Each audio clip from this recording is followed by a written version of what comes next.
Grabe naman kayo makapagsalita sa aming mga fourth base member. Kung batikusin nyo kami, parang hindi na kami tao dito sa Pilipinas. Para na kaming tinuturing yung mga salot. Nakaka-stress na kayo.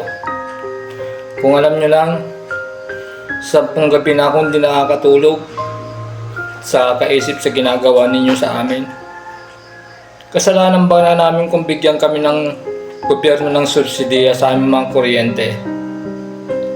Kailangan pa ba namin maputulan para maging masaya kayo? At kung ipapatigil nyo ang ayuda para sa amin, paano na lang yung pag-aaral ng mga anak namin?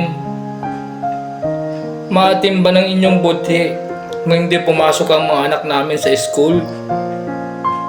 Grabe naman kayo sa amin. Pare, tara na. Susunod na laban ng manok mo. Ganun ba pare? Sige, susunod na ako.